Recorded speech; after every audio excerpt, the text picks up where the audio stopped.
G'day, welcome back to the Edit Studio.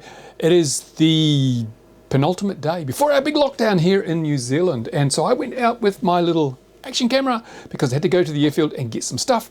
And also I had to go to the supermarkets and just stock up on a bit of food for the next 4 weeks. No, it won't last 4 weeks. We only had to buy 2 of each item. It's crazy. The way it's working here is unbelievable. But first, let's have a look at my early morning footage from the action camera. So here we go. It's early morning o'clock and it is the eve of the lockdown, so I'm heading out to the airfield. Let's turn that radio, turn that down. I'm heading out to the airfield and I'm going to pick up some stuff. Then, God, this truck's noisy. Then I'm going to the supermarket to try and get some last minute provisions.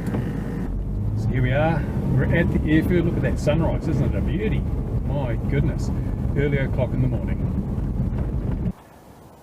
I only bought the action camera today, but hopefully you can get an idea of how lovely the morning is. Actually, it's really beautiful on this eve of lockdown. Quite amazing. So there you go. Last view from the airfield perhaps for a while, I don't know. Maybe coming out here, just depends how things go. Okay, we're at the supermarket. Look at that, eh? It's a bit busy here this morning, which is good to see. And I'll be going into this building to try and get enough food to last me probably a week. Maybe 2 if I can find it. So let's go. Okay, we're at another supermarket now because I spent $231 at the last one and only got 3 bags of groceries. Man, people are gouging. The supermarkets are gouging as everyone tries to stock up before the lockdown. It's crazy. And I see, oh, we've got queues at this one. Oh my God. So, got me latex gloves on. Apparently these are all the rage, you have to have these. I'm going to go and see what happens. Find a trolley, stand in line. Oh, it's just like the war. Fantastic. Got guards and everything. Stop people from breaking in, eh? Just to keep the smiles on the faces. Just to keep the smiles on the faces. I'm always smiling. There you go. That's the attitude to have. Right, so I want to talk about the whole way this system is set up. The 2 supermarkets, totally different. The first supermarket I went to, it's like business as normal. There's no queues, you've got to stay away from people, but everyone understands. There's a general understanding of the safety. You don't, breathe over people's shoulders, and everyone was giving each other a bit of clearance, and there weren't a lot of people there. It was just a fairly quiet morning, and the shelves had reasonable amounts of stock. Some of the obvious things were missing, where people run a bit crazy. They didn't have any chicken. There was not one piece of chicken in the whole supermarket, and I live on chicken, high protein diet, so I had to buy some steak. I'm not a fan of steak. I like chicken better. Anyway, so I went through there, bought what I could because there were holes in the shelves, things missing, so that's understandable. Bought what I could. I got 3 plastic bags full of shopping, $231. My goodness, wow. So expensive because everything, of course, supply and demand. It's the secret, isn't it? Supply and demand. So then I went to the second supermarket. What a complete change, as you saw in the footage. There were queues outside. Now, that wasn't because the place was full. It's because the supermarket operator decided that they'd only have so many people in the store at one time. So the aisles are virtually bare. There's virtually nobody in there.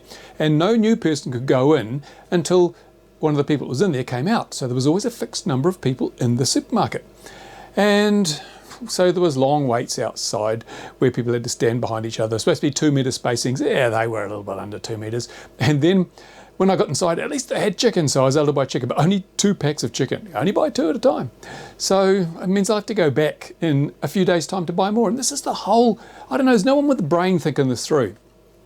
I would have thought that if you want to reduce the amount of social interaction, the number of times people have to be in the vicinity of other people outside their isolation group, you would want people to go to the supermarket as infrequently as possible. That means let them go, let them buy what they need to survive the next 3-4 weeks at home in isolation without having to go out again. But no, we've been constantly told there's no shortage of food, just shop normally, don't worry, there's plenty of food.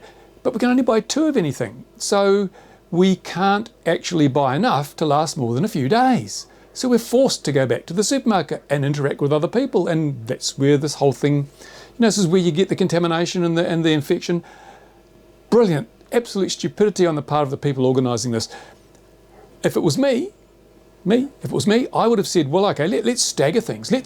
The supermarket shelves can be completely restocked overnight if what we're told is true and there's no shortage of food. So what we'll do is we'll break up the week into 7 days, as it already is, but on each day we'll allow a certain group of people. So maybe on Monday we have these people whose names start with A through G. So if you're an Anderson or a Barlow or whatever, or right through to a Gesundheit, you can go shopping on Monday and you can buy everything you need for the next 2 weeks or 4 weeks or whatever, as much as you can afford to buy it, and then you won't have to come back again for a long time.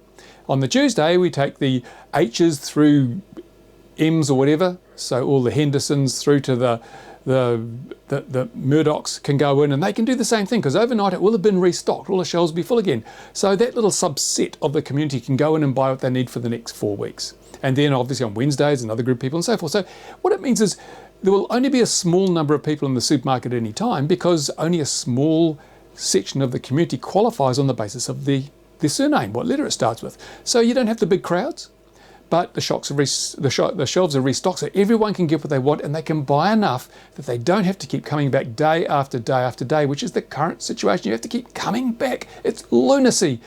So the government needs their backside kicked for this, because they haven't thought that through. They really haven't. They're forcing people to go out and repeat visits to the supermarket when we're supposed to all be at home in isolation, not associating with anyone else. But we can't, because we can't buy enough food to survive more than a few days. What's wrong with these people and bureaucrats? Obviously, deadwood floats to the top. Obviously, that's what happens. There's no sense or sensibility to what we're seeing here. It's no wonder, for instance, then, that just about every YouTube video I watch now has this banner ad on it. Look at it for a moment. Look at that banner ad. Is that targeted marketing or what? Is it a portent of doom? My goodness, where are all the upbeat ads? All I'm getting are these ones. It's terrible. But as I said, I'm on the edit computer here, going back, trawling back through all that old footage, finding stuff that we haven't seen, the little gems, and I'll do some compilations of best bits and some compilations of worst bits. And I'll just try and work with what I've got for the next few days. I won't go at the airfield for a few days. I want everything to settle down, let people get used to this confinement and this isolation thing, and then I'll be able to go in and out, and as long as I don't bang into people or keep my distance. And the weather over the next couple of days is a bit snotty anyway, so that's not a problem. It's sunny, but it's going to be windy and cold, and so who cares? So probably by the weekend, I will start making visits to the airfield to do those whiteboard videos you've wanted, and some other bits and pieces. And I get some flying videos, and I bought some quads home. I've got my little, what is it? Mobula 6. I've got my Mobula 6.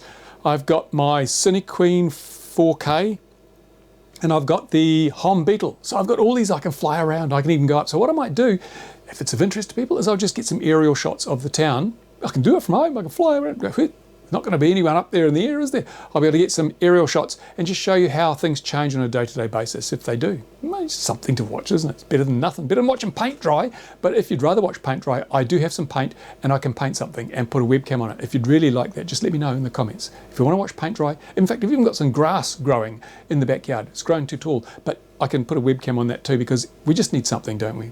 But that's it from me for this video. You'll probably find the videos are broken up. Talking head, and then a bit of archival fun footage, talking head, because I think people have said that they're interested to see how we're handling things here.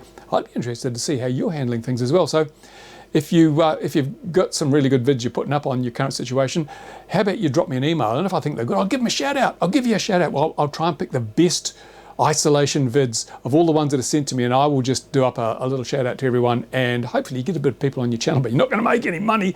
I don't think that the funeral directors are paying big bucks for their ads, because they're only banners, so no one's making any money. There you go. I'll get back to the edit. Thanks for watching. See you soon. Thumbs up. Remember, thumbs up if you like the video. Not that it makes the slightest bit of difference anymore. There you go. See you later.